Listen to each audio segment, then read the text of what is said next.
1988 Grey Cup at Ottawa's Lansdowne Park. And here's Don Whitman with Ron Lancaster. And the ball will now be moved back to the 30-yard line. So in effect, this is the third kickoff attempt for Lou Pasaglia. The first prior to time being signaled in, and the second attempt, the ball going out of bounds. So he will now move back to the 30-yard line to get this 1988 Grey Cup game underway. This time the ball bounces to Jefferson at the 10-yard line. Winnipeg wanted to start the game with a good return, and they got it. Jan Carinci taking Jefferson out of bounds up at the 40-yard line. A run back of 32 yards. That's a big return for Winnipeg. They needed that to get out of that deep end. This is the man. Now, he'd love to get a running game going. Salisbury, Jesse, and Johns. Johns, a tremendous blocker, going to get a big test now. We've talked about the receivers. Buster Rhymes has made a big play in the last of the two ball games, and this is the offensive line that's got to get them and hold them at bay for them to run the football in this first quarter. I think Salisbury will attempt to do in this game what he did against Toronto, get rid of that ball quickly, although he rolls out on his first passing attempt, throws complete to James Murphy, and Murphy is brought down at the 51-yard line, stopped by Keith Gooch. That should be a first down. Also a little bit of a surprise because of the fact that he rolled outside. He didn't move the pocket. There's that defensive line. Now when he rolls out, they're going to have to contend with that defensive line, especially the outside linebackers. Stuman and Konar are going to have to watch the rollout. In the secondary, they're excellent one-on-one covers, but if you get outside and get time, Murphy will beat you again. Winnipeg first and 10. The ball is at the 51-yard line. Tony Johns, the ball carrier, with a gain of about 3 yards, stopped by Kevin Konar. I don't think Winnipeg is going to have a great deal of success running against this BC Lion defense. That's the whole story. You know, we gave the edge to the Lions as far as running the football, and the reason is that defensive front. You know, we talk about Greg Stuman being a linebacker, but he moves all over, so really they have 5 defensive linemen, and they're all good ones. Second and 8, Winnipeg. The ball is at the 53-yard line. 13:27 remaining in this opening quarter. Salisbury to Randy Faby, incomplete. Don, you could see that coming when they sent a guy in motion across. They came out, Braswell came all the way out of the middle to cover him. That's a giveaway key, a man-to-man defense. Faby tried to come underneath it and couldn't catch the football because the wind knocked it down. And now we're going to see Bob Cameron attempt to kick into that wind. Many regard Cameron as the best bad weather kicker in the entire CFL. And in pregame warm-up, he was having difficulties kicking into that very strong wind. Wiseman and Carinci are back, but they are only standing at their 30-yard line. Ball takes a good bounce for Winnipeg, and Carinci is stopped almost immediately at the 24.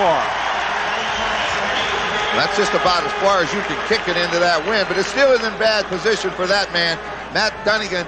You know, this is the guy everybody says you have to stop. It's probably true, but if you try to stop Dunnigan too much, you're going to open up the middle for those two guys that can run the football. Tony Cherry and Anthony Parker averaging 6 yards each rushed for over 800 yards this year. Excellent set of receivers. Jan Carinci at 210. They like him in there for his blocking. And up front, that's a big, strong offensive line. Williams wide to the left. Cherry takes the ball and picks up a couple of yards as Winnipeg's Aaron Brown is there to make the tackle from his linebacking position with help from Ramel Andrews. And Fillings running high very early in this football game, pushing and shoving on the opening kickoff, and it continues on that offensive series by the BC Lions. Well, emotions always run high at the beginning of a big football game. It'll settle down in the next couple minutes. That was the first chance for these two defense and offensive lines to get together. In a couple minutes, the emotions will go away and the talent comes forth. And you just got to try to get through without getting a penalty. But that defense of Winnipeg's were anxious to see how they're going to try to contain this offense of the Lions. Second and 8. Dunnigan dropping back, trying to set up the screen. It's incomplete. Winnipeg was pressuring him. Mike Gray and Benny Thompson coming on a safety blitz forced Dunnigan to dump it off before he wanted to, and he couldn't get that man open on the attempted screen. Yeah, you love to throw a screen pass. Now you got to stop, give some ground, but the safety blitz is coming. He's unblocked. You don't get the time that you would like. And then Michael Gray, who we've talked about the last few weeks, has played outstanding football for the Bombers. They get that kind of pressure. You can contain anybody. Well, Winnipeg felt that they would have to go after Dunnigan and go after him early in this ball game if they were going to have any success. Lou Pasaglia punting with the win. Ken Petway and Paul Shorten are back. Excellent kick by Pasaglia. Shorten takes it at the 28-yard line. And Shorten is stopped almost immediately at the 33 by Peter Vandenbos. Our CBC television game day coaches from 1987 in a position they much prefer for 1988, directing their respective teams in this Grey Cup championship, Mike Riley and Larry Donovan. 1st and 10, Winnipeg. The ball is at the 33-yard line. 11:44 remaining in this opening quarter.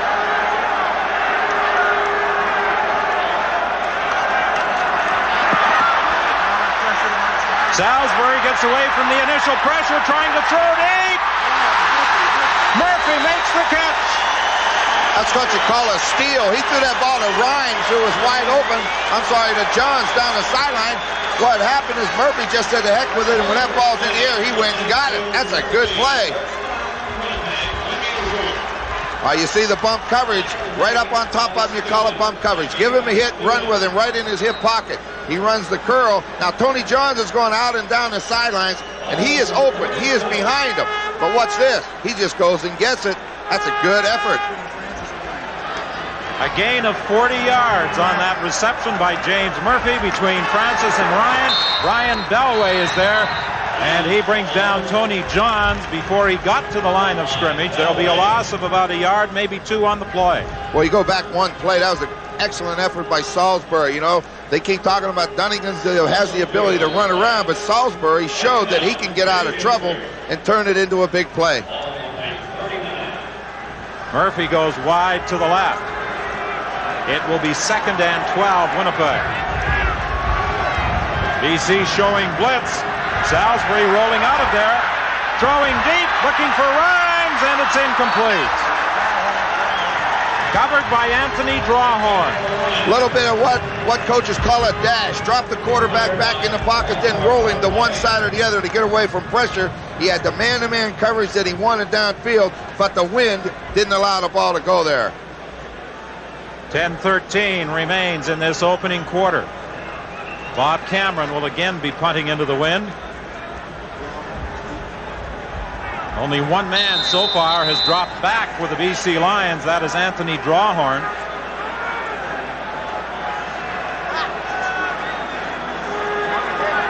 This is a somewhat similar formation that the Winnipeg Blue Bombers used last week against the Toronto Argonauts when kicking against the wind. A spread punt formation. A low snap to Cameron. He gets away. An excellent kick into the wind.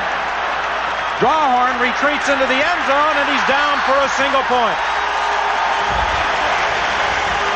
All during pregame warm-up, Cameron was kicking from closer than that particular punt. He couldn't reach the end zone. But as we said many times, he's the best kicker there is against the wind. 42 yards, the length of that Bob Cameron punt, as the Winnipeg Blue Bombers are first on the board. 9:46 remains in this opening quarter. The BC Lions will scrimmage 1st and 10 from the 35-yard line. Matt Dunnigan's 2 previous Grey Cup appearances were with the Edmonton Eskimos.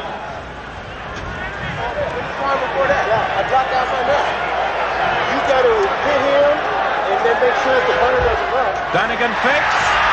He's going to try and run with the football. He completes the pass up to the 42-yard line. Winnipeg's upset. They felt he was in a grasp and down. That was a heck of an effort by Dunnigan. He wanted to throw it outside. Then he looked like he was going to escape, and he was going down. Watch this. He stands up, fakes that. Now he drops back, looks to run, gets tripped up by Fears, and now watch this. Fowler grabs him, and just as he's hitting the ground, he throws a ball completed. Now you want to argue his knee is down, you can do that, but the referee allows you to throw the football as a quarterback if you want to take the chance on getting hurt. Hand off to Anthony Parker, and Parker gets across midfield to the Winnipeg 54, stopped by Benny Thompson. Well, everybody talks about Cherry so much, but this time it's the big man inside, Anthony Parker. Coach Donovan says you can't stop us both places. Look at this. Right in behind Jamie Buis in the center, Ian Sinclair right into the secondary, and 215 pounds, picks up good yards. Tony Cherry is tripped up in the backfield. Before he even got on track, James West had penetrated to make the play. You must penetrate to stop a running game. Don't sit on the line of scrimmage. The offensive line will win the battle. You get across it and cause commotion and confusion, and that's what they did. A loss of 1. It is 2nd and 11. BC Lions going with the wind. Quarterback draw. Matt Dunnigan running it out of there for a big first down to the Winnipeg 37-yard line. Stopped by Ken Petway and Benny Thompson. Well, that was a well-run play. Good job. Watch him take the 3 steps back. Look at the lineman. Gerald Roper, 65. They go make the block. He'll cut right in behind it into the open ground. Made the first down now. Hit the deck. Saves wear and tear on the body. Dunnigan throwing over the middle to Scott Leckie inside the 30-yard line. There's a penalty flag on the play. Yeah, we're going to get a roughing the passer call, I believe. 52. Foul. Roughing the passer. Winnipeg number 52. The call goes against Winnipeg's Mike Gray. Mike Gray had a roughing the passer call last week in a crucial situation in that Eastern Final win over the Toronto Argonauts. See, the ball's gone now. You can't come in and hit him. You have to call that. Well, that hurts a quarterback. Or anybody else for that matter, Don. Well, with the aid of that penalty, the BC Lions will have a first down. The ball is at the Winnipeg 14-yard line. This has been a good drive by the Lions. It started at their own 35. Dunnigan on the reverse to Cherry. He'll score.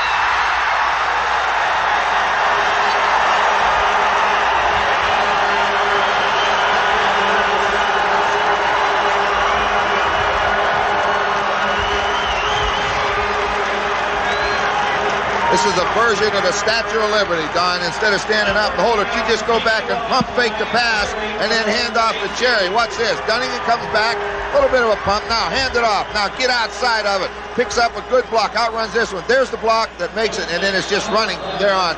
Petway couldn't get him, and he goes into the end zone standing up. The BC Lions with Parker and Cherry have the ability to hurt you with that running game inside or outside. And that time, Cherry to the outside for the touchdown that has put the Lions ahead with Lou Pasaglia attempting the point after. He puts it through, and with 7:17 remaining in this opening quarter, the BC Lions lead by. This kickoff is taken by Buster Rhymes at the 8-yard line. Rhymes looking for a block. Scott Leckie manages to hang on and bring Rhymes down at the 28-yard line. On that particular kickoff, Don, the BC Lions had more of their people to our side, this side of the field. They were going to kick it over here. That ball went down the middle and almost caused them some problems. John Salisbury, in the 4 games between Winnipeg and BC this year, did not play. So this is his first experience in facing a very aggressive BC defensive unit. That aggressive style has been a BC trademark for the last few seasons. More so perhaps under Don Matthews than under Larry Donovan as the head coach. Sideline pattern intended for Winey. He was being covered by Andre Francis. It will be 2nd and 10 Winnipeg. Well, Andre Francis, we talked about him in our opening as far as one-on-one coverage goes. He's also been the leader back there since Larry Crawford went out with that injury a few years ago. They got 2 good corners, both at 7 intersections on the year. But watch the ball. It was tipped just a little bit. I think Kevin Konar got a hand on it and caused it to wobble, and then he was there to finish it off. Good coverage, good defense. 2nd and 10 Winnipeg from the 27-yard line. Appeared to be premature movement at the line of scrimmage. The pass complete to Tim Jesse. He is caught immediately by Jeff Braswell.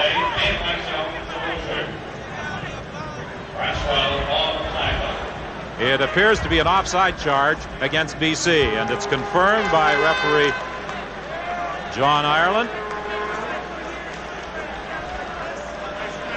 So it will be 2nd and 5.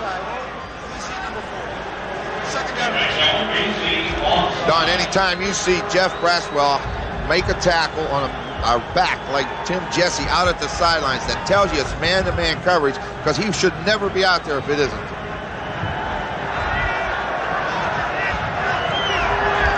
Second and 5, Winnipeg. Buster Rhymes takes the throw from Salisbury for a first down out to the 42-yard line, forced out of bounds by Andre Francis. Well, we said in the opening, Salisbury needs time. He's going to try to throw the ball short. A short passing game is his way of controlling the football. The Lions want to run. He's going to control it through the air. And you would figure going against the wind, he would run a little bit, but he's able to throw the ball because he's got a tremendously strong arm. Buster Rhymes made his CFL debut against the BC Lions. Screen pass to Tony John. First down to the BC 53-yard line, tackled there by Stuman. Well executed by the Bombers. We're going to take a look at it from the reverse camera. Salisbury's going to make the fake, come out like bootleg action. Now get the pressure, dump it underneath, and look at the number of blue jerseys around him. Make the blocks, get him into the secondary, let him run. That's good offensive football. From the reverse angle camera to live action. 1st and 10, Winnipeg. Salisbury rolling out of there to the sidelines, and it's almost intercepted. Drawhorn thought he had stolen that ball away from Faby, but Salisbury almost collided with his offensive lineman, Nick Mastaya, out in front trying to protect him. That's that dash pattern. Now he drops, now he rolls. They bring Mastaya out. They get Parker to the inside, but he has to block Konar, and he gets in the quarterback's way. Now the wind is playing tricks with it, and Drawhorn almost gets it. I think Randy Faby did an excellent job, as we saw in the replay, of taking the ball away from Drawhorn. Incomplete. A juggling act as that ball went off 3 pair of hands and finally fell to the artificial turf here at Lansdowne Park. Keith Gooch fell down, so the receiver was wide open, and then when he tipped the football, it almost landed in his hands. Watch this. The receiver is wide open. He catches this ball, he may score, but it tips off here, up in the air, and then it looks like Marcus Thomas is going to take it and then falls harmlessly to the ground. 4:45 is the time remaining in this opening quarter. 7-1, the BC Lions lead. The Bob Cameron punt is taken by Todd Wiseman, and he won't go anywhere. Stopped immediately at the 27-yard line by Benny Thompson. Bomber linebacker Aaron Brown may feel lucky. When he ran onto the field for his pregame introduction, he lost a contact lens. Amazingly, 2 minutes before kickoff, Ken Haley found it. Brown's avoiding double vision. Steve? Scott, the play that gave the BC Lions their touchdown was one they have just put into the playbook this week. I talked to Gerald Roper about it, and he said it's the old Statue of Liberty. It worked. Don? And that's the way Ron Lancaster described it, a version of the Statue of Liberty, the touchdown run by Tony Cherry that has the Lions in front by a score of 7-1. BC 1st and 10. The Lions are at their own 28-yard line. Tony Parker inside, and he'll have a gain of 4, maybe 5 yards. He is met there by 5 Winnipeg Blue Bombers, led by James West. Jamie Tarris, number 23, second-year man from Western Ontario, came in at slot back on first down for Scott Leckie. So when he does that, we're going to look for the run because he's 230 pounds. The BC Lions going with that hurry-up offense early. Dunnigan dumping it off, incomplete. He was looking for Parker, and the Lions will be forced to kick. Unbelievable, Don. Both teams doing a little bit of the same thing. They're looking for the man-to-man coverage, and then they're trying to get their remaining back. In this case, Parker. James West has to cover him from the inside backer position. You see, he's not real close. Same thing's going on with Braswell and Jesse, so it's very interesting, the two theories of this game. These teams opened the season on July 12th at BC Place Stadium with the Lions winning 36-3. They met 4 times during regular season play. Each side won 2 games. Winnipeg winning both games at home. The Lions winning their 2 games at home. Good high kick by Pasaglia. Shorten takes it at his own 24-yard line. And Shorten is stopped at the 30. Jamie Buis and Peter Vandenbos were downfield following that 55-yard kick by Lou Pasaglia, restricting the return by Paul Shorten to 7 yards. Not a bad quote, being here for a business trip. You know, everybody else comes to the Grey Cup to have fun. I always thought when you played in Grey Cup games, everybody thought it was important. When you're not in them and you come to have the festivities, and they've been great here in Ottawa, you know, you realize that the only ones it is business to is the players on the field, so that's a great quote. Well, for Sean Salisbury, playing at a major school such as he did, USC, every game was, I suppose, somewhat similar to a Grey Cup contest. That appeared to be a mix-up, and Salisbury is dropped for a loss. Kevin Konar brought down the Winnipeg quarterback and took his helmet off at the same time. Well, that could have been an audible that someone missed a signal on. I don't think they can hear him down there very well. The noise is really tremendous down there. You see all the receivers looking around. You know this. They didn't put a running play in like that for Sean Salisbury. If they're going to run the quarterback, they're going to have somebody blocking for him. Second and 12, Winnipeg. The Bombers back at their own 29-yard line. BC indicating that they are going to blitz, and I think this one is going to be called for taking too much time, as Salisbury seems to be having some problems figuring out that BC defense. Time count violation. Winnipeg number 12. Still second down. On the first down, you're right, Don. They were in a defense. He didn't like what he had called. He wanted the audible. It didn't work this time. They fooled him completely. He didn't get the play off at 20 seconds. Rick Ryan kept running back and forth on him, and I don't know whether it bothered him, but it caused him to use up his time. Second and 17, Winnipeg. The Bombers at their own 24-yard line. James Murphy makes the catch. He's still going.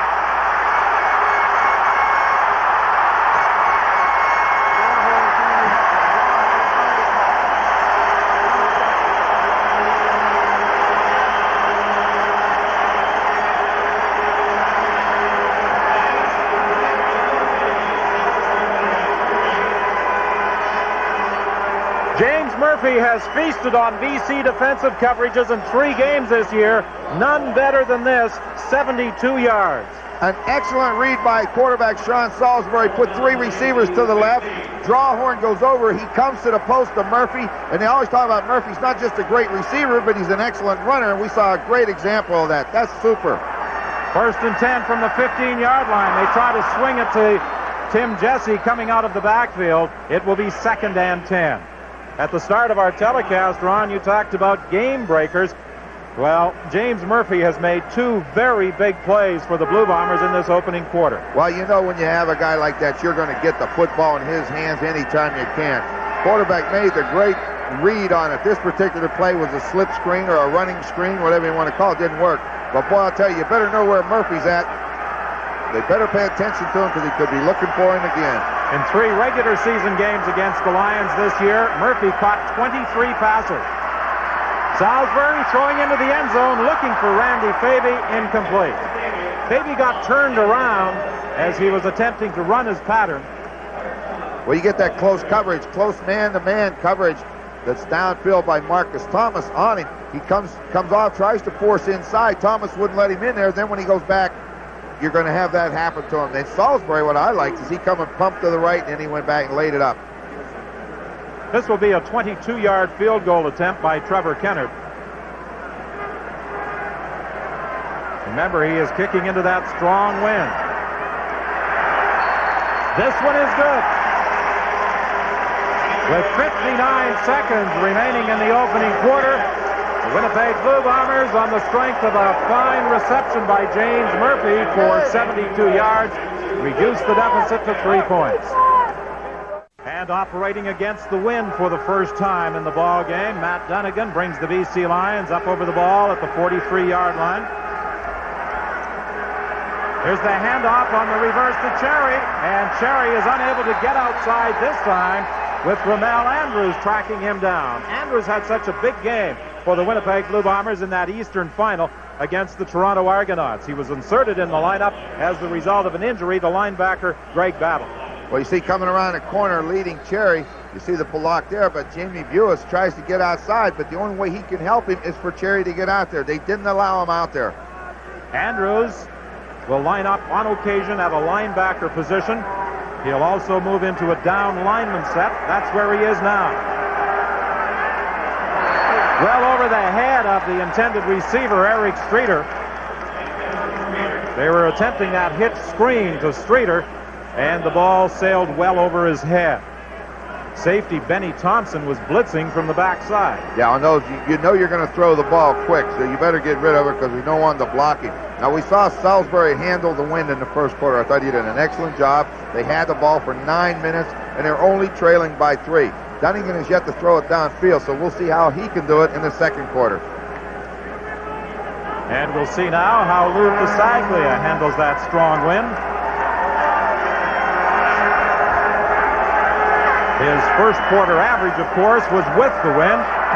Winnipeg was going after it. Rod Hill almost got to it. The ball takes a good bounce, and Petway at the 30-yard line is back to the 32-yard line. We talk about special teams. You see Rod Hill coming from that outside.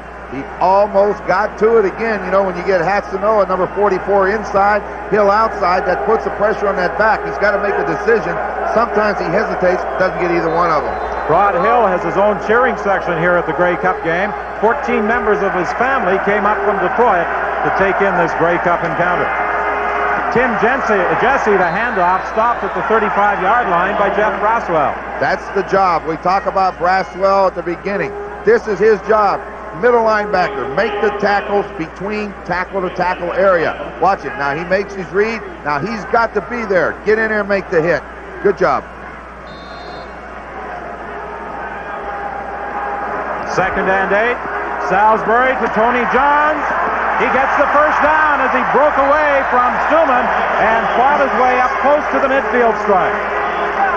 You got a good look at why he did that. 220 pounds. That's what it is. Greg Stuman had a run at him, but at 220 pounds, he bounced right off of him. Looks downfield, goes to a second read outside. Good contact, but you didn't hold on to him. That's strength. Thomas finally took Tony Johns out of bounds, but not before he got to the 53-yard line. First and 10, Winnipeg. The second man through. Tim Jesse drives to the 50 of the Lions. Stopped there by Kevin Konar.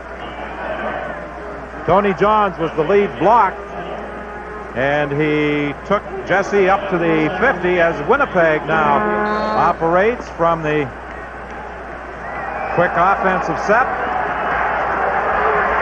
Randy Faby makes the catch for another Winnipeg first down.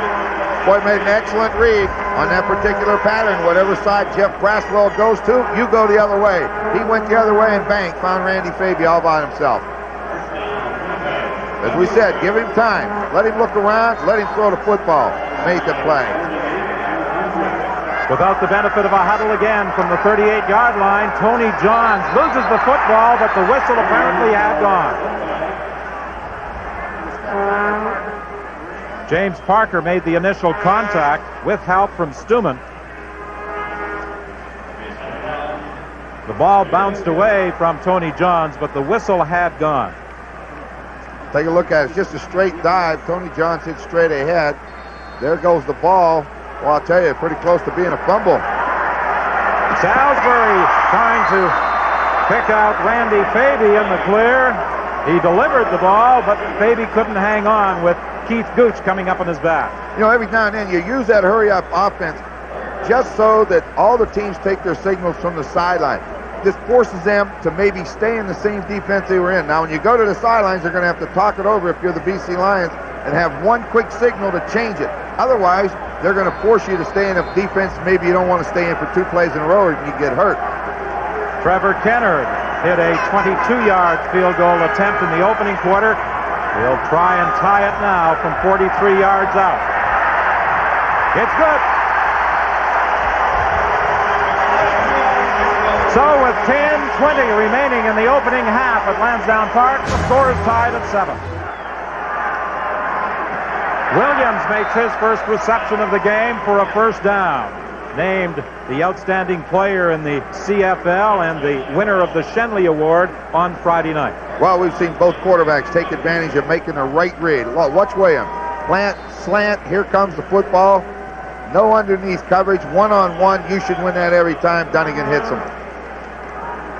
9:34 remaining in the half. First and 10 BC. The Lions are at their own 47-yard line. Parker trying to break a couple of tackles. He can't get away from middle linebacker Aaron Brown.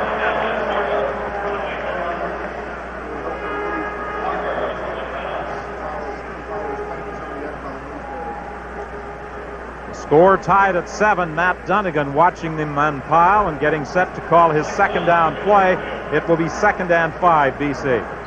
You know, Don, all week they were asking me about that 1967 Grey Cup here in Ottawa, how cold it was. Eagle Keys was our coach then. He retired last week. I just want to say hello to him, and he's got his golf handicap down to 6. Eagle, it's a lot better weather today than it was back in 1967. The weather didn't concern Eagle as much in 1967 as the final result. Tony Cherry bounced away from that big hit by the safety, Benny Thompson, and converted what should have been a loss into a gain of almost 5 yards. He can't believe it. He's just shaking his head. Benny Thompson cannot believe this. Watch him. Here comes number 37. We said he's built like a fire plug. He takes the hit, bounces away from him, and takes off, and he's going to force a measurement for the first down. That is just great effort and balance. So they say 5'7" and about 185 pounds. Got the big legs, and he can take those hits, as we saw. Tremendous drive in those legs of Tony Cherry as he manages to pick up the first down as signaled by referee Jake Ireland. Well, it started out with some rain this morning, then the skies cleared and we had sunshine bathing the nation's capital. But as the sun sets, we see the clouds moving in again. Hopefully there is no precipitation up there.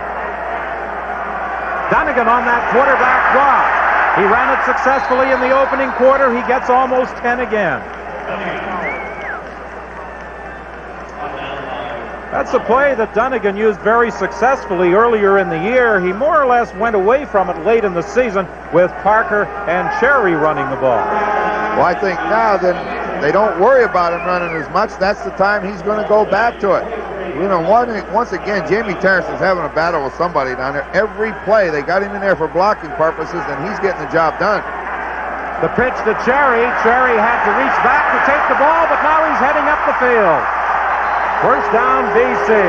What a fine running display by Tony Cherry. This is a play the BC Lions love to run. They just toss that ball outside to Cherry and let him run behind the blocking.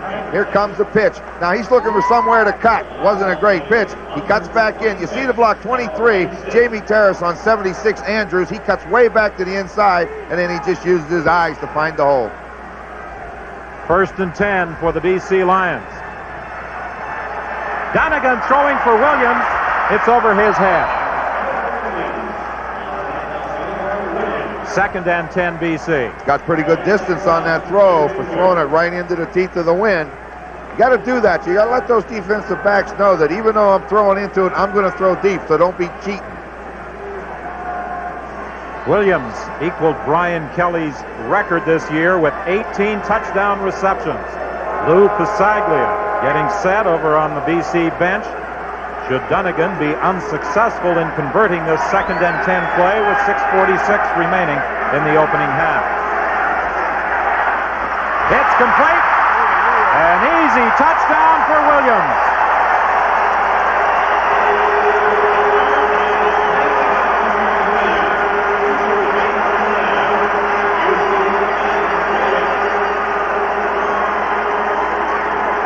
Dunnigan and Williams made that one look easy. Like it had eyes. It went right between 4 blue jerseys, right to number 2. Once he made the catch, turned upfield, there was nobody left. That's an excellent throw on Dunnigan's part.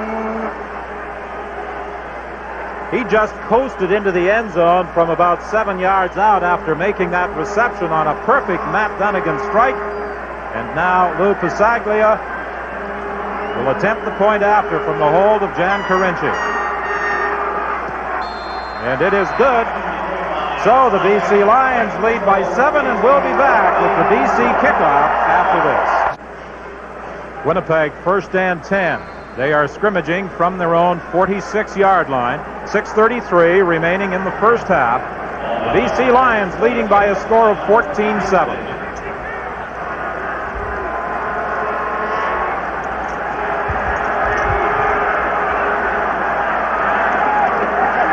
Off to Tim Jesse, and Jesse struggles out across the 50, stopped at about the 53-yard line. Good job. Start to the wide side of the field. It's that counter play. Hand it to Jesse. Nick Vistaya pulls from his left guard position, traps out, and bang, get right in behind it. That's 7 yards.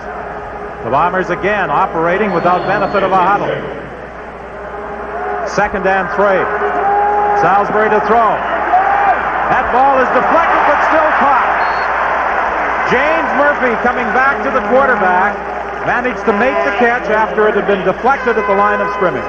When you deflect it, sometimes you get a little lucky. If you're on Winnipeg, that ball hits the back of the football and it just goes end over end. Murphy's running a stop. Now come back to the football. Even though the ball's tipped, he continues back and makes the catch. Winnipeg 1st and 10 from the 50 of the BC Lions. Again, the pass is deflected as Salisbury let it go. There's also a penalty flag on the play. It appears as though it will be an interference call against the BC Lions. Didn't have to hit him. The ball was on the ground. The play was over. You don't have to hit the ball carrier. We said Braswell sometimes is a little too over-aggressive. We see an example of it.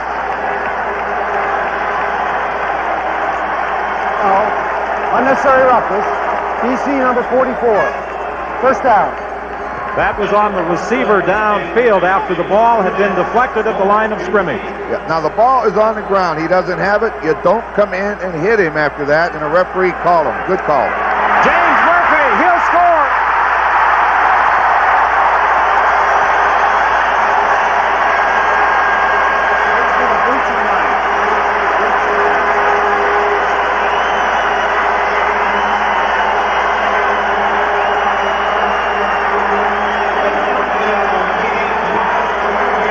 Talked again, as we said at the start of the telecast, about potential game breakers. Murphy's done his job, so has David Williams. Ran a post pattern, 14 yards down the field, go to the inside. By 14 yards, it clears out in there. He comes in under Gooch, and then Ryan misses the tackle, and he goes in, no problem. Trevor Kenner attempting once again to put the Bombers back on even terms. He does. 5:14 is the time remaining in the first half. The Blue Bombers and the BC Lions all even at 14. James Murphy, 3 catches this afternoon. That one for the touchdown. He has a total of 147 yards. They're moving the football. And you see with Murphy, we talk about him being a running back, he just stepped right around the tackle of Ryan. Now, Buster Rhymes clears it out. He gets number 29, Marcus Thomas, out of the way. There goes Murphy right inside. 8, Ryan misses the tackle. Then it's no contest. He's just jogging from there. Well, we talked about the drama and the excitement of the 1987 Grey Cup game. This one, so far, has been every bit as entertaining. Every bit. They're 2 good football teams. They're excellent football teams, and everybody figured it's going to be close. And that deferment at the beginning of the game by the Blue Bombers may be a big, big decision when we get to quarter number 4.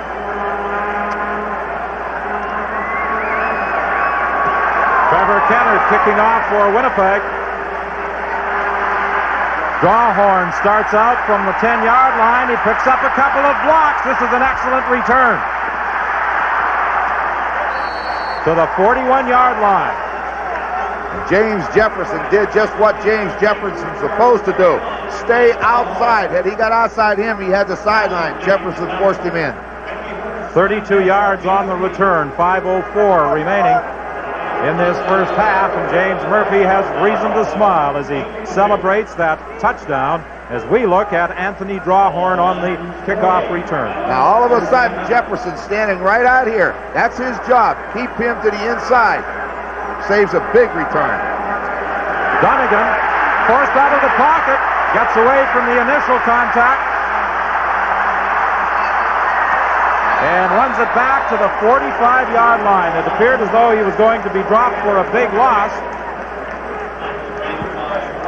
The initial pressure by Ramel Andrews, but Donegan was able to get away from him. Screen pass, there's nowhere to throw it. They played it perfectly. This is athletic ability. This is what we remember of Matt Donegan in the first couple years in this league. Make something out of nothing because he had absolutely nothing on that play. He turned it into a 5-yard gain. Aaron Brown came in to make the tackle. It will be 2nd and 5. First man through. Parker is really hit by Aaron Brown. Wow, was there contact in that one. You could hear it clear up here. I mean, when Aaron Brown filled the hole, he didn't mess around. When you try to trap up front, which the Lions like to do, that linebacker, in this case Aaron Brown, read it so fast. Watch him fill it. Number 53 sees the trap, but he's there, and the helmets collided. That's great defense. Winnipeg General Manager Cal Murphy said that Aaron Brown isn't quite as physical as he was in their 1984 Grey Cup year. I think Tony Parker might dispute that statement by the Winnipeg GM. Yeah, he's not going to believe it if he ever hears that comment again. Movement at the line of scrimmage, penalty flag flies, and if that is an offside call against Winnipeg, it will give the Lions a first down. I think it's against the Lions. Oh, nope. Offside. Winnipeg. First down. 3:36 the time remaining. You'll see the movement at the bottom of the screen. Rod Hill moved too quickly. Unless that ball snapped while Rod Hill's in that area, that no man's land, he can come back. I thought for sure he got back, and I thought the Lion was offside. I guess they didn't see it that way. Rod Hill certainly did not make contact. That's right, no contact. So the BC Lions retain possession. They have a first down at the 53-yard line. Benny Thompson getting set to blitz, penalty flag again. And once again, Thompson did not make contact, and it appeared as though he had vacated that 1 yard no man's land.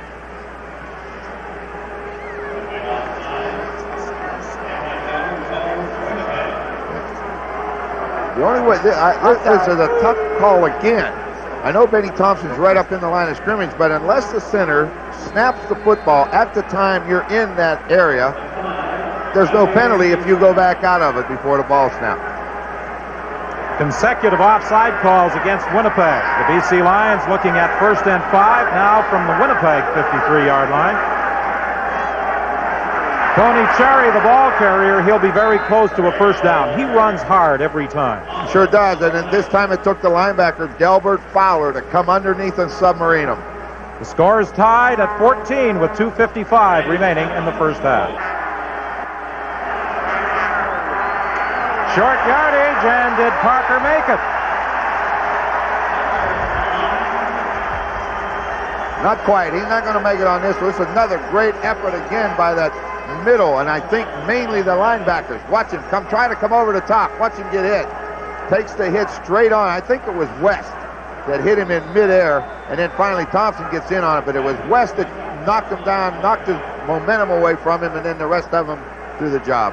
One of the problems when a back leaves his feet, as so many do in those short yardage situations, once that initial momentum is stopped, you have no drive. No, you can't use your legs. You know, they say you use your legs as a ball carrier for power, but if they're not on the ground, you can't use them. So the BC Lions, with 2:38 remaining in this first half, are looking at a 3rd and less than a yard. And with the ball at the Winnipeg 48-yard line, they are going after it. You want to bet on who carries this one?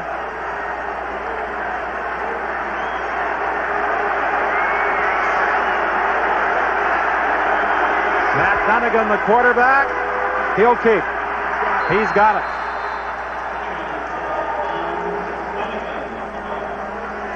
Ducked right in behind his right guard, Jamie Buis, and got right ahead, got his shoulder pads forward, and made the first down. He's got two rather large gentlemen in front of him going to the right. Jamie Buis at 6'4", 260, and Larry Clarkson, who stands 6'7" and weighs almost 300 pounds. At least 300. He's going to be a big kid when he matures. 1st and 10 for the Lions. Dunnigan swinging it out to Tony Cherry, looking for a block. He fumbles the football, and I think he was able to get it back. If Petway had not taken the feet out from under Tony Cherry with that acceleration of his on the sidelines, he was gone. Yeah, this is a good example of that running screen. Watch, the ball's in his hands. Now look outside. He's already got the lineman in front of him. Jan Karinci's there to make a block. You see number 65, Roper, out there to help him out. But the bigger, I'm sorry, that's Sinclair, but Roper should be there too. It should be the guard, tackle, and center on that side. First and 10 from the 35. It's Cherry again. This time he is stopped after picking up about a yard. Delbert Fowler and Stan Nicholas made the tackle. Well, these teams started the ball game with emotions running very high. They have now settled down and are playing football as you suggested they would. Well, you look forward to a big game, you know, and the quarterbacks aren't normally like that because they don't get hit. But everybody else is so anxious to get out there and hit somebody and knock them around and get the game going. The emotions are high in the early part of the game. Key second down play here for the Lions from the 34, second and 9. Donegan forced out of there, trying to screen.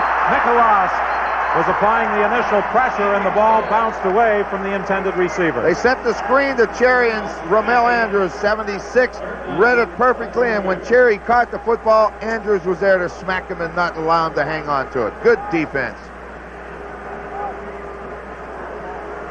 I don't think Matt liked that call. Think ahead, baby. Think the next play. Okay, come to the last play. Lou Passaglio will attempt to put the BC Lions ahead with a field goal from 41 yards out. And he is kicking into that wind that is blowing from out of the southwest. I don't know if he can reach it. It's wide.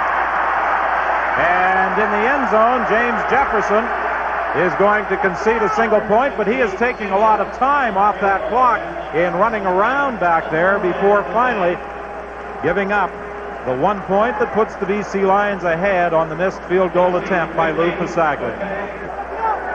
I didn't think he'd be able to reach the end zone. I didn't either. I was surprised he did. That is a 41-yard kick. They couldn't do it in warm-up. I guess the adrenaline's a little more at work during the game. 1:05 remaining in the half. Tim Jesse straight ahead for a gain of a couple of yards. James Parker was there to stop Jesse from going any further.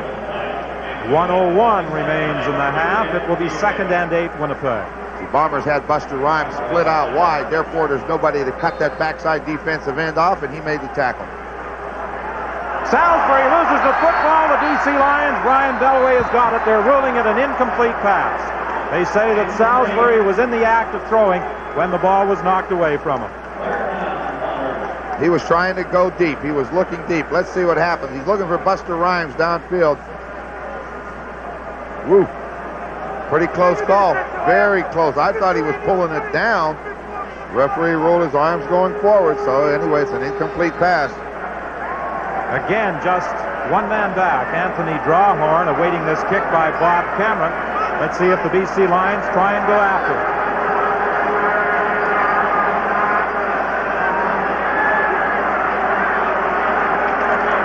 Pressure up the middle, and Cameron managed to get it away. John Ulmer was coming up the middle and came close to getting that Bob Cameron kick. And Drawhorn is brought down at the 23-yard line by Ken Haley and Michael Allen. A 61-yard kick by Cameron. There's also a flag on the play down at the BC 15-yard line. Vernon Paul made a great block as Ulmer was coming through on that punt. Objectionable conduct. BC number 39. A very entertaining 30 minutes of football. Donegan setting up the screen to Cherry. He doesn't need much help, and he gets that for a first down. A block on Benny Thompson that enabled him to get up close to the 20-yard line. You know, Don, we talk about Grey Cup week in Ottawa. The Ottawa Rough Rider alumni like Whit Tucker, Ron Stewart, even Larry DeMelli, an ex-Saskatchewan, they got these people involved, and they did a tremendous job selling out everything. Donegan's pass is complete to Williams.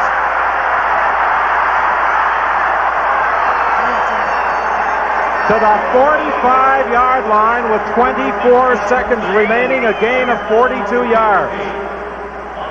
James Jefferson at that corner, he gambled a little bit and went inside of him. Watch him. Comes on this side of him, they throw it to the inside. Williams makes the reception now. This guy got great speed. I didn't think he was that fast. Donegan going to the sidelines, and it was a low throw intended for Streeter. It will be 2nd and 10 with 17 seconds remaining. Boy, when Williams turned inside, that long stride hit was eating up some yardage. Well, they don't often talk about the speed of David Williams. They refer to his exceptional jumping ability as one of the reasons he has been so successful this year. But on his touchdown run and on that throw for 42 yards, he showed that he's rather fleet of foot. And something else, Don, we always say he either catches a quick hitch or goes deep. His quick post for the touchdown and his hook there, he can run patterns. The ball is fumbled on the draw play, and I believe Tony Cherry managed to get it back.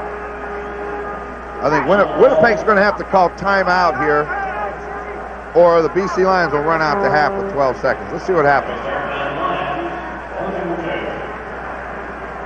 12 seconds, the time remaining in the first half. And the BC Lions are simply going to run out the clock. The Winnipeg Blue Bombers did not call a timeout. Here you see the exchange on our reverse angle camera between Dunnigan and Cherry was fortunate that he was able to get it back. Dunnigan, the final play of this half. And you saw Williams attempt to out-jump the two defenders for that football as Dunnigan looked towards the end zone. Jefferson and Thompson were back covering on David Williams, and that is the end of the opening half here at Lansdowne Park, with the BC Lions leading the Winnipeg Blue Bombers by a single point. As Trevor Kennard gets set now to get the second half underway. The Bombers going against the wind. Drawhorn on the kickoff return. Excellent run. He's into Winnipeg territory at the 48-yard line, brought down there by Ken Petway. Well, what we've learned about Drawhorn, Anthony Drawhorn in his rookie year out of Las Vegas, Nevada, Las Vegas, is an excellent return man. He stepped in for Larry Crawford when Crawford was injured, but watch this. Waits on the bounce. Now find a hole, and he does. And watch him accelerate right now. There's a time to accelerate on the kickoff, and that's when you see the opening, and he did it. First and 10 BC. The ball is at the Winnipeg 47-yard line. The fake reverse. Cherry carrying the ball. And Cherry didn't fool that Winnipeg defensive unit as Delbert Fowler was over there with help from Michael Gray to make the tackle. There's also a penalty flag on the play.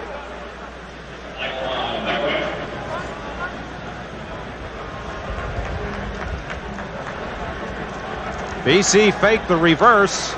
Cherry managed to pick up a couple of yards. Major foul, face mask, Winnipeg number 72, first down. And that's one of the reasons that Tony Cherry was so upset. Delbert Fowler obviously had him by the face mask. That's a tough penalty to take. You know, when you're making a tackle or something, you just reach out and grab anything you can. Sometimes it's the face mask. I'm sure Delbert Fowler didn't intentionally mean to do that, but it happens. First down, Dunnigan being pursued, still on his feet, gets away from Nicholas, and then is bounced out of bounds on the far side of the field. And there's a penalty flag on the play. There isn't much room with the new stands that have been added on the far side between the sidelines and the seating area. And Dunnigan was knocked into those portable stands by Rod Hill, and this was a result in another penalty against Winnipeg.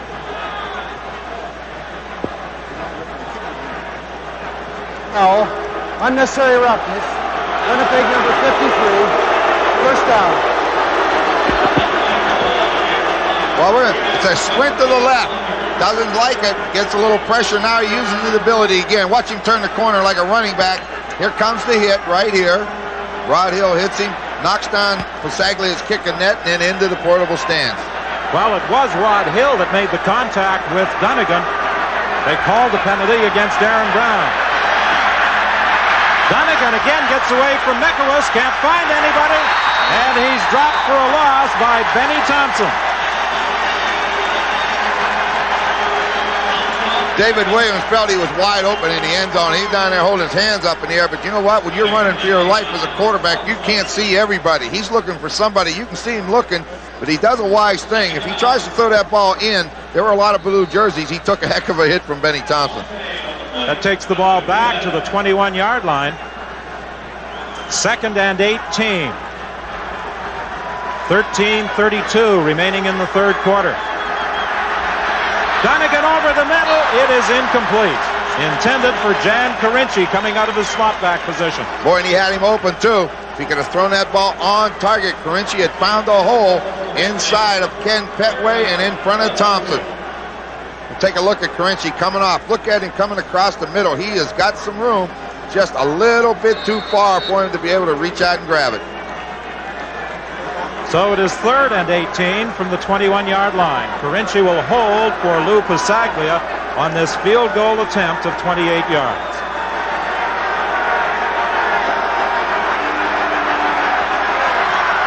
Rod Hill again trying to block it, but he could not get there as Lou Pasaglia puts it free, and BC leads by 4. And coming into this Grey Cup game, Winnipeg felt that to counteract the many offensive weapons Dunnigan has to work with, they had to put pressure on him early in the ball game. They have been going after him. And keep after him. You know, Dunnigan's the type of guy that could beat you just on any one play, so you can't let up on a guy like Dunnigan. Winnipeg deciding to scrimmage from the 35-yard line rather than have BC kick off. The screen pass to Tony Johns. Johns continues fighting out to the 41. That will be a gain of 6. Well, they came back with that play that they ran in the first quarter. It's that little bootleg fake and then the screen to Tony Johns off of it. This time he almost was going to get hit underneath and he escaped it. I don't know. I thought the dances took place after the game. James Murphy was having quite a time trying to break away from his coverage. 2nd and 4. Winnipeg movement at the line of scrimmage. Penalty flag. Salisbury takes a hit as he had his arm cocked and was preparing to throw, but the whistle had gone.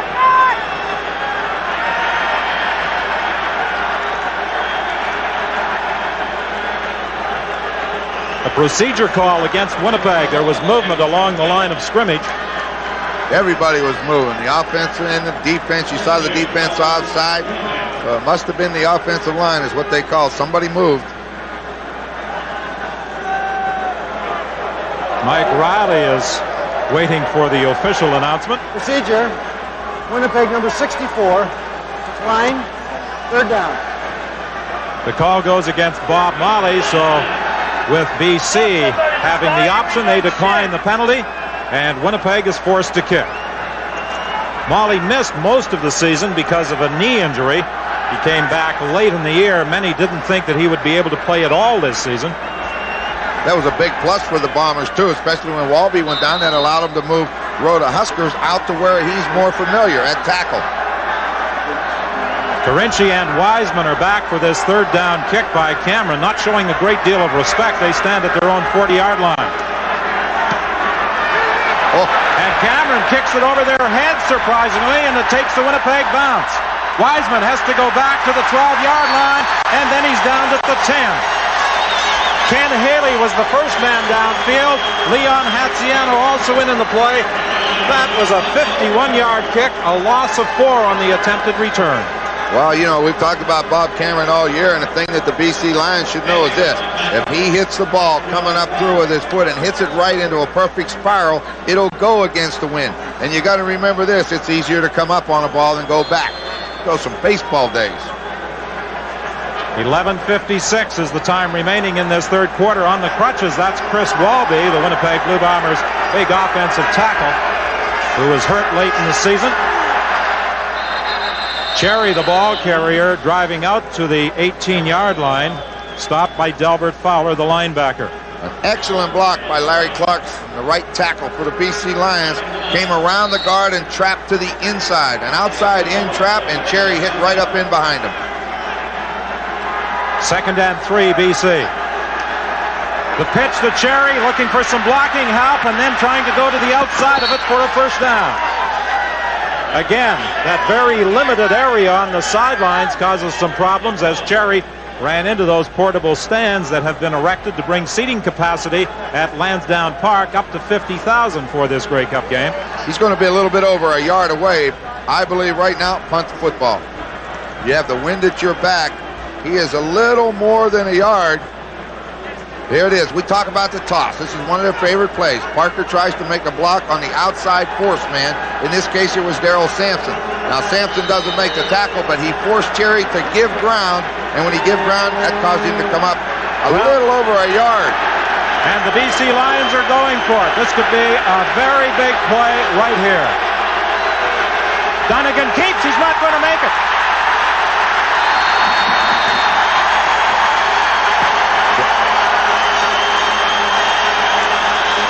You're exactly right, Don. You said a big play. He had never had a chance. He had over a yard to go for the first down, and you could see in your picture Benny Thompson and James West sneaking up. They're coming up inside. You'll see him appear. He tries to go straight ahead. No room. Michael Gray got great penetration, and then everybody else finishes him off. So instead of kicking a football downfield, they give up great. There they are, right up on the line of scrimmage. You see the lead. Takes it away, and now he has no chance. Excellent defense by the Bombers. So the Bombers force it, and they take over at the 20-yard line, 1st and 10. BC in front by 4. Salisbury swinging it out to Tim Jesse. Excellent move by Jesse. He'll get the first down. A little deke, a little fake to the inside, and then turn on the afterburners, and he went outside of Parker. Excellent play. Left him standing still. Well, I prematurely said he had the first down. He's about 2.5 yards short. Watch him just throw it out to Jesse. Try to get him some blocking in front. Now watch this move right here. Little hesitation, and then just run away from him and leave him laying there. Good job. 2nd down, Winnipeg. Salisbury's pass is knocked down at the line of scrimmage. That's about the 3rd time this afternoon that the BC Lions have knocked down an attempted pass by Salisbury. I believe it was Walter Ballard who got a hand on the throw. Well, you know, if the defensive lineman can recognize it, that's the key to that. It's a quick pass. He's only taking 3 steps. If the defensive lineman can read the drop, they will stop their rush and get their hands up. When he takes 3 steps, you're never going to sack him, but you can knock the ball down. Well, that failed 3rd down gamble is not going to prove nearly as costly as it might have been. A 20-yard field goal attempt by Trevor Kennard. It's good. So with 9:40 remaining in the 3rd quarter, again, it's a 1-point ball game. BC Lions scrimmage 1st and 10 from their own 6-yard line. The Lions in this 3rd quarter with the wind at their backs were hoping to put points on the board.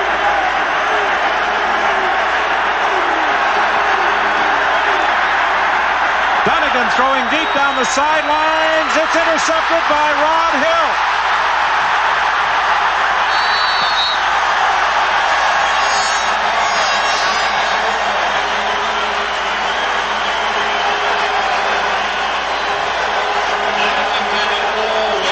You know, we talked about Rod Hill's covering ability with Cal Murphy and Mike Riley earlier in the season. They say he sticks very close to the defender, or to the receiver. Now look at this. He knows where he is. He's running stride for stride, and when that ball goes up, he went up and got it first. Got him on that hip pocket, and he made a great play. So again, good field position. So Rod Hill gives the Bombers the ball at the 26-yard line. Salisbury trying to take advantage, looking to the end zone. Oh! In and out of the arms of Buster Rhymes. Can't really blame Rhymes. That was good coverage. Excellent coverage downfield. I believe it's Marcus Thomas again with that big right hand got up in front of him. And, you know, I know Rhymes feels he should catch it, but watch this. He got it. He tipped the ball. The ball hit his leg and then bobbled for him, but really Thomas knocked it down. Marcus Thomas, a late season addition to the BC Lions. In the lineup in place of the injured Larry Crawford, coming up with a big play there, knocking it away from Buster Rhymes. 2nd and 10 Winnipeg. The ball is at the BC 26. There appears to be some confusion on the part of the Bombers. Salisbury got it away just in time. End zone incomplete. James Murphy, the intended target that time. They're really trying to confuse Salisbury. They have those linebackers and Rick Ryan moving up and back all the time. It ended up to be man-to-man coverage. When you see the backs step up close to the line, they're anticipating a safety blitz, and then they didn't come. Again, Murphy's got more speed than Gooch. Very fortunate that this wasn't a touchdown. It just faded too far out. Quarterback throws the ball to fade over the defender's head to the sidelines, but I think it just went out of bounds. Trevor Kennard, his 4th field goal attempt. It's wide, but it will go for a single point And this game is tied at 18 with 3:45 remaining in the third quarter. But the big thing, Don, the BC Lions got the wind advantage. They haven't been at the other end of the field except for that long field goal try that was blocked. So, I mean, the Bombers have everything going their way right now. Well, we haven't had the points of the 1987 Grey Cup game, won by Edmonton, 38-36, but this one has been every bit as exciting, every bit as entertaining. Well, this is what the BC Lions have done. They have not been able to move that football as easily as they did at stages in the second quarter. This is Tony Cherry, the ball carrier again, stopped by Darrell Sampson. And they are going to be about a yard short of a first down once again. Now remember, earlier in this third quarter, they gambled back at their own 20-yard line, didn't make it. This time, they are going to send in the kicking unit. You heard Coach Donovan tell Steve Armitage at the end of the first half, in order for them to win the football game, they got to get up under the pads. That means the offensive line's got to come up, get underneath the Winnipeg Blue Bombers, and blow them off the line of scrimmage and run the football. And every time they tried it the third quarter, the Bombers have shut them down. 2:48 is the time remaining in the third quarter. Bisaglia with an excellent third down kick. Petway lets it bounce over his head and into the end zone. It will result in a single point BC.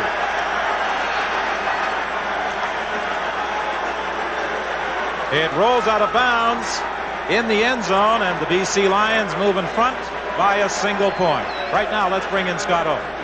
Don, I had a chance to talk to Rod Hill about his interception of the pass intended for David Williams. As you know, James Jefferson is the man expected by the Bombers to cover David Williams most of this game. It was just the third time in the game that Williams has lined up on Hill's side of the field. The first time the Lions threw a pass to him against Rod Hill, they probably will not try it again. Hill said he was licking his chops because he knows David Williams' tricks when they played together on the Los Angeles Raiders strike team in the NFL last year.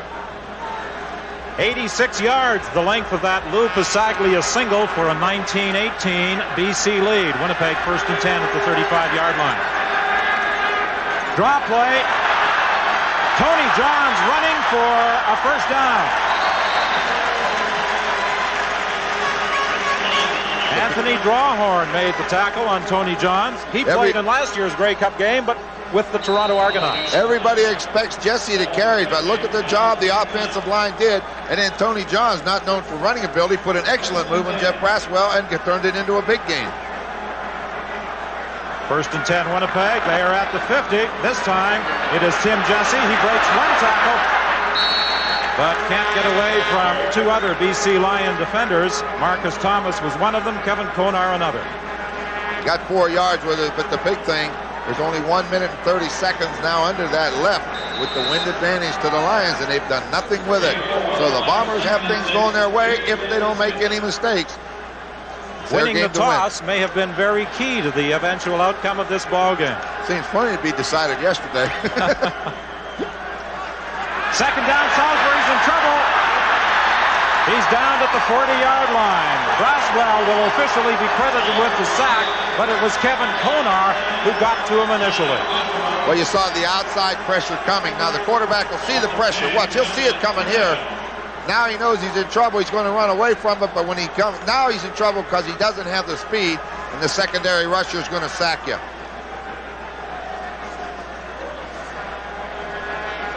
.106 is the time remaining in the third quarter. Bob Cameron stands back at his own 28-yard line. Just one man back this time, and that's Anthony Drawhorn. I think they're going to go after this. That 20-second clock ticking away, and the ball is snapped just in time. Drawhorn takes the ball at the 35, fumbles the football, and who's got it? Winnipeg!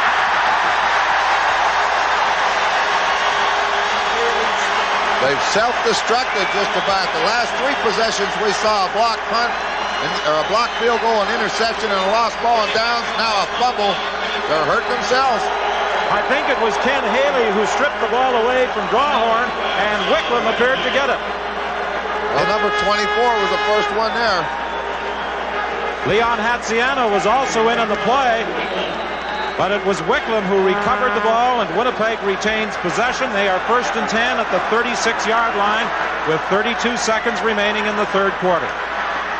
Salisbury with time, looking deep, and it's over the head of Buster Rhymes. One little bit of an interference call, but I know the referee's going to say it was an uncatchable ball. It was over the head of everybody.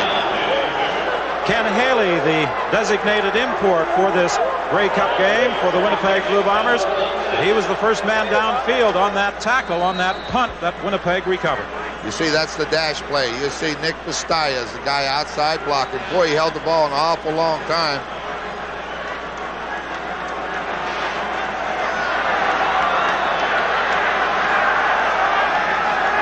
Second and 10 from the 36. The draw play with Tony Johns. He isn't going to go anywhere.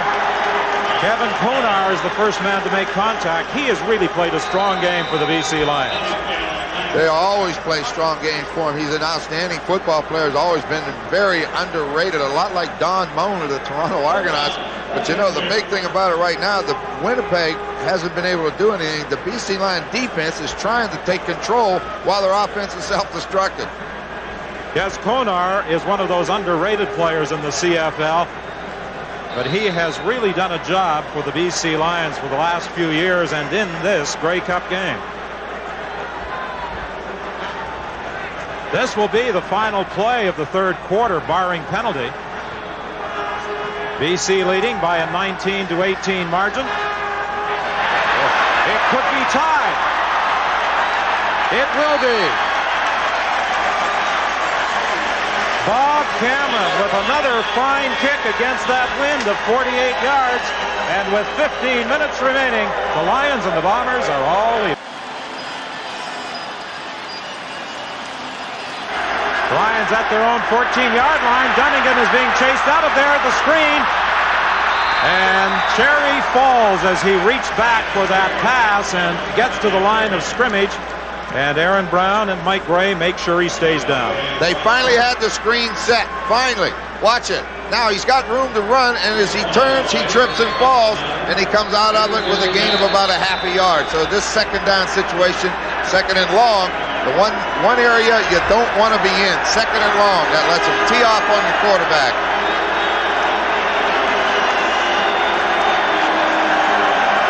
.8:20 is the time remaining. Second and 9 for the BC Lions. The Winnipeg Blue Bombers trying to come up with another big defensive play here to force the Lions to kick the ball.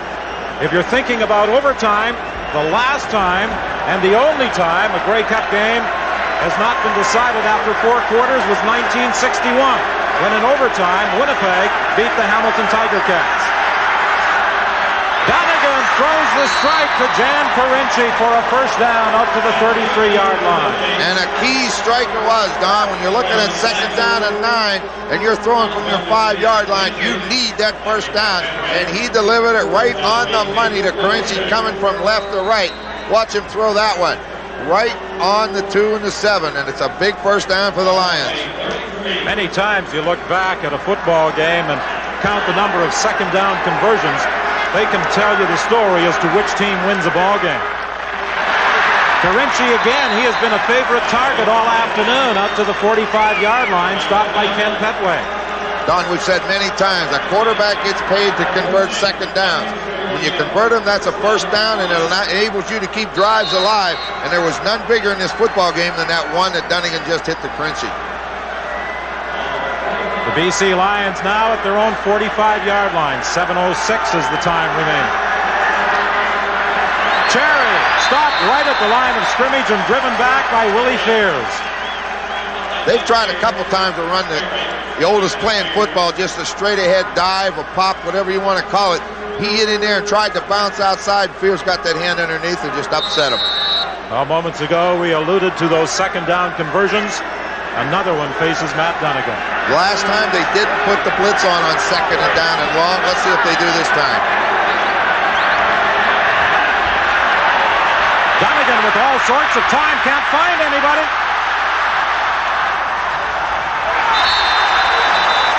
away by Darrell Sampson. Jan Carinci was the intended receiver, and the BC Lions will be forced to send out the punting unit. The Lions wanted a pass interference call there, but I believe the ball was out of bounds anyway. No one was going to get it. Watch this. When he throws it, the wind's going to get it. Now, they want the interference call right here. They think that should be pass interference. Ball's batted out of bounds. The big thing, Dunnigan didn't take the sack. He got rid of the football. So really, he bought himself like 35 yards of field position when he converted that 1 second down. 6:24 is the time remaining.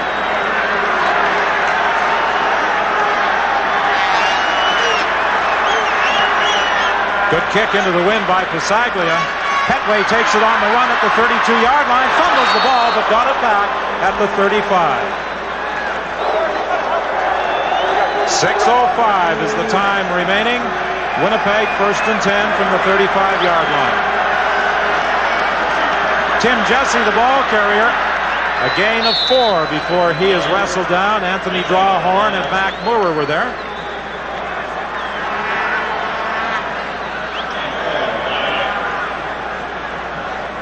Neither side has been able to do much in this second half. Only 9 points scored in the third quarter. And so far, neither side has been able to put a point on the board in the fourth. I think it's a tribute to both defenses. They seem to be controlling the football game right now. Salisbury rolls out of there. Throws down the sidelines. It's incomplete. He was looking for Ken Winey. And Andre Francis was over there defending against him. Greg Stuman was the linebacker who put the pressure on quarterback Sean Salisbury. He put the pressure on him, and when he cocked the arm to throw the first time, Andre Francis was right with him. There was nowhere to throw the ball. Then when he pulled it down, then naturally Greg Stuman's going to get the pressure. But excellent coverage downfield. As we said earlier, both secondaries are great at one-on-one coverage. The Lions put pressure on Cameron the last time he lined up in punt formation. Let's see if they go after him again.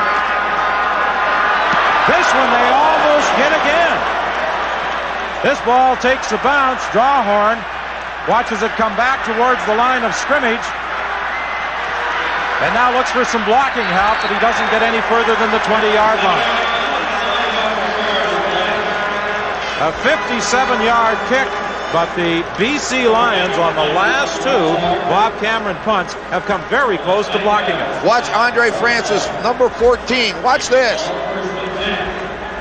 If Bob Cameron's left-footed, it's blocked. He's very, very fortunate. You know the surprising thing here, as hard as the wind's blowing, you'd have thought that ball would have hit and just took off. It hit and came back. 4:47 is the time remaining with the score tied at 19. Williams on the sidelines. He was out of bounds.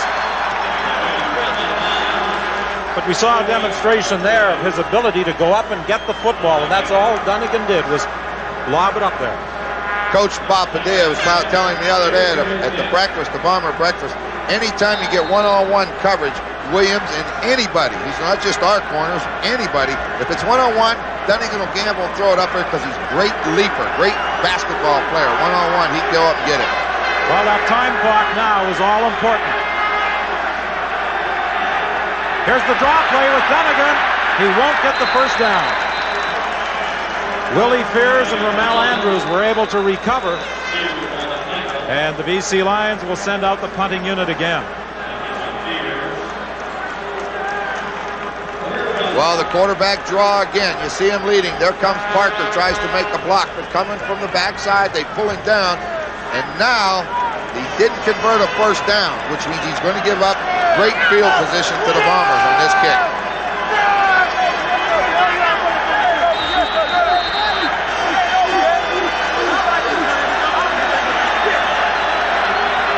Just one man deep for Winnipeg on this Lou Pisaglia kick. It'll bounce back to the line of scrimmage, and it's taken by Michael Allen. And there's a penalty flag. No yards will be the call. Michael Allen has been such a key man all season on Winnipeg special teams, and that time, after the 14-yard kick, he caught at least 2 players within that 5-yard area. He only weighs 165 pounds. I think he does a tremendous job for them. No yards. BC number 21. First down. So with only 3:56 remaining, Winnipeg has great field position. You see the ball bounce back, and Allen, as you say, makes a heads-up play and grabs the football with 3 white jerseys inside that 5-yard area. First and 10, Winnipeg at the 27. 3 receivers wide to the left. Draw play with Tony Johns. And he's stopped at the 25-yard line by Jeff Braswell. Well, you really have pressure on you from an offensive standpoint when you're going against the wind in a tied or close ball game. You must convert second downs. The Bomber defense has finally got them the field position that they needed. Now it's up to the offense to put points on the board. Second and 7, Winnipeg. The Bombers stay on the ground with Tony Johns. They wanted to make sure they retained possession of that football so that they could send out the field goal unit and allow Trevor Kennard to kick perhaps the winning field goal. He'll get that opportunity when we return. Trevor Kennard will be attempting his 5th field goal of the afternoon. He's been good on 3 of them. I know what that defense is saying. If we ever block the field goal anytime ever, now is the time with 3 minutes left. Well, Winnipeg was able to block a Lou Pasaglia field goal in the 3rd quarter. Kennard is able to put his foot on this one, and Winnipeg takes the lead. Well, he's extremely accurate from in that range anyway, and you're either going to block it or he's going to make it.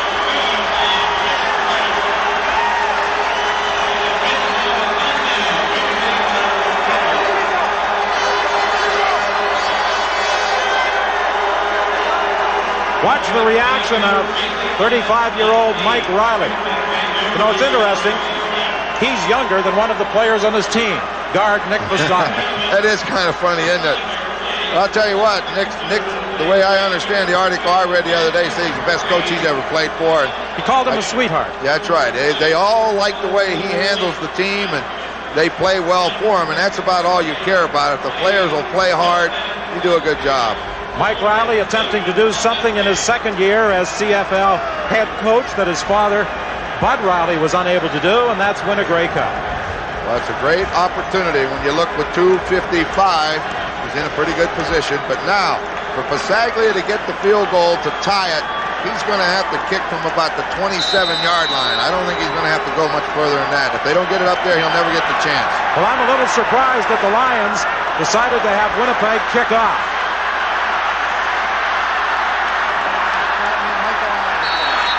Michael Allen is down there to make the tackle with help from Paul Platney.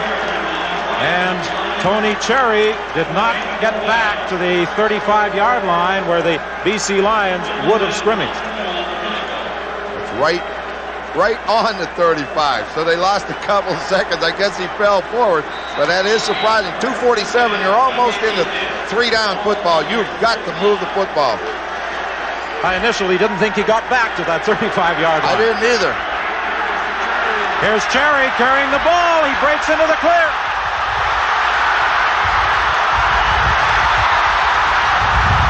What a run by Tony Cherry.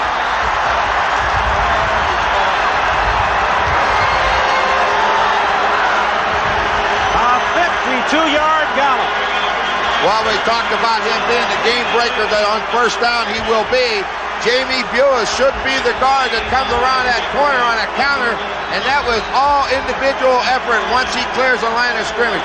They got him into the secondary. You see Clarkson try to make a block, but watch the effort just by Tony Cherry. He just keeps fighting off tacklers.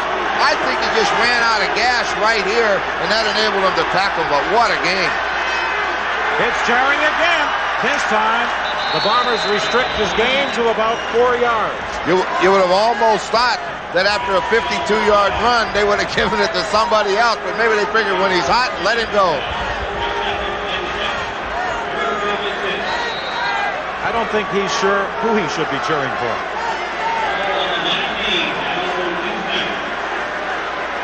2:08 is the time remaining. 2nd and 6 BC.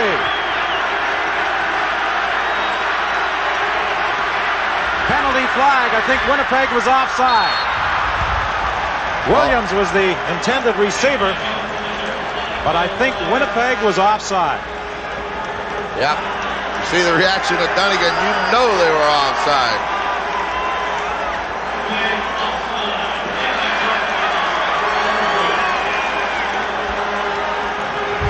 So the BC Lions will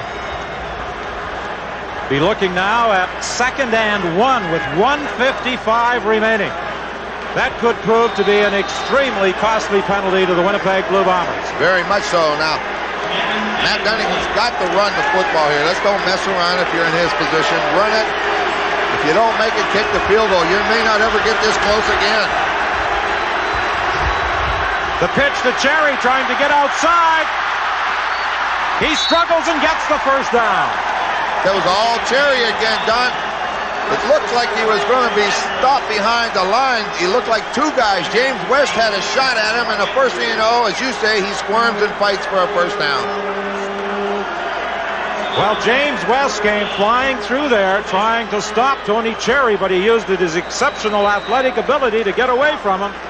Stepped away, took on the hits, and bounced through two of them to pick up the first down. Pasaglia may play a part for sure now. They're in range. This is Cherry again. He picks up about 3.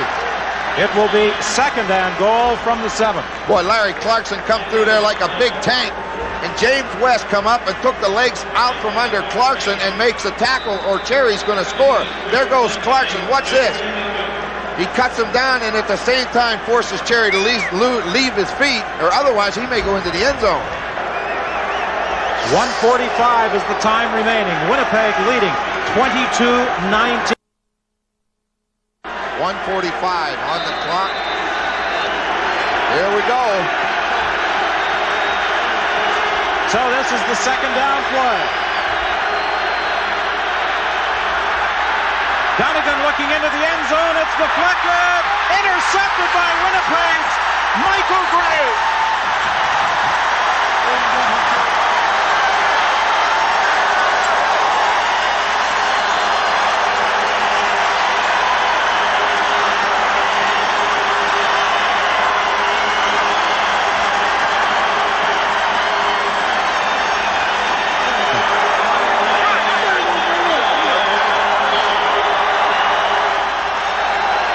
Defense wins football for you. You won't get a bigger play in 1988 than that one.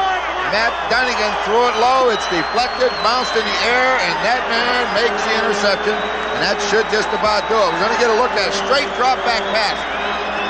Looking around, tries to throw it. Watch this. There's the tip. Delbert Fowler. The ball's bounced. There's Michael Gray. Great defense. Well, the BC Lions were going for their win. That play may have cost them a victory or a possible, at least a tie. And Winnipeg now trying to take as much time as possible off that clock. Well, I made a guess on a rollout runner pass or a quarterback draw, but I didn't expect this. A straight drop back pass. Fowler tips it. Now what happens? It hits just about everybody, and finally, that high, somebody's going to get it. Michael Gray got it. The big thing he did is not go back to the end zone. At the moment, Michael Gray is the Winnipeg hero. The 2nd down play. Tony Johns, the ball carrier, and he wrapped both hands around that football, making sure he hung on. Now, it's a decision for Coach Mike Riley with 1:06 remaining. Well, this is a decision. If you give them 2 points, you must kick off. Still with a minute left, the field goal can beat you. Cameron can kick the ball 60 yards, and you're going to have to cover. This is a big decision. We'll see what they do. I'm sure the thoughts of possibly conceding a safety touch ran through the mind of head coach Mike Riley.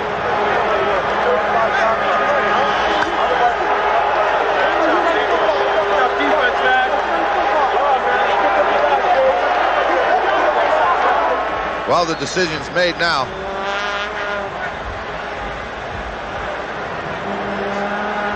The BC Lions called a timeout. Larry Donovan wanting to make sure his team knew exactly what they were to do on this third down play by Winnipeg.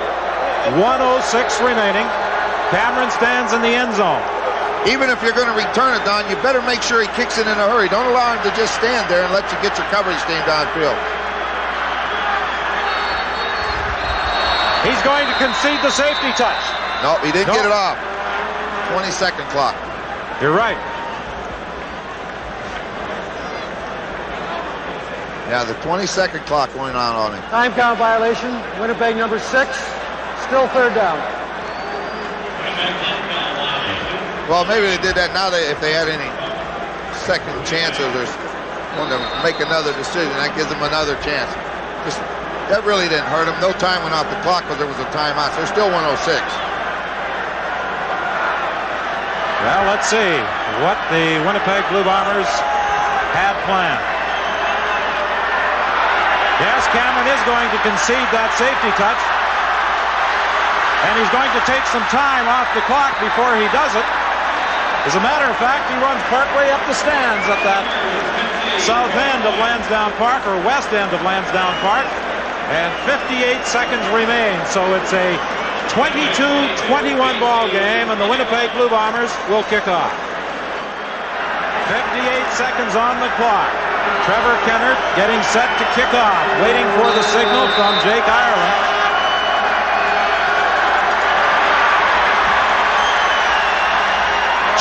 Drawhorn starts out from the 8-yard line. He's getting to the outside. And he ran out of room over on the far side of the field as he was pursued by Jefferson and Hatziano, but he still ran it back 40 yards with 49 seconds remaining. Now there's a penalty flag. Well, it's a bad one, too. Anyway, Drawhorn gets good block. This whole commotion starts up here. Jefferson does what he has to do again. Stay outside. Even though it's a big return, it's still Jefferson's responsibility to keep him in. What happened here is Paul Clatney got in a little fight with a guy. I think he took a swing at, and I thought it was Cherry. I'm not sure. But anyway, when the play was over, Cherry come up and took a swing at him. Now we're going to see what happens. It's a foul. Unnecessary roughness. BC number 24. First down. Anthony Cherry gets called on that penalty with 49 seconds remaining. You know, sometimes you take a punch during the ballgame. Clatney did hit him, but you cannot retaliate with the referee standing there. You're trailing 22-21 with 49 seconds on the clock. You just cannot do it. The bulk of the scoring in the opening half. Who would have believed, the way these teams played the first 30 minutes, that they would only manage to score 14 points in the second half. Neither side able to put it in the end zone. Although the BC Lions made a fine effort there with David Williams looking for the reception on the throw by Matt Dunnigan, covered by James Jefferson. 45 seconds remain. Lou Pasaglia would like to get a shot at winning this ball game for the BC Lions, but the tale of this game could be told on the upcoming play. It could be decided right here for Larry Donovan and his BC Lions. 2nd and 10. I think he's got to try to get Williams in one-on-one coverage and look for Jan Carinci coming across the middle. Both receivers up to the wide side or short side of the field. Let's see what they do with it. Coming right back with Williams. Incomplete. And it was Jefferson defending against Williams again. And Williams is unhappy. He thought there should have been a flag. But this is it right now. It's now or never.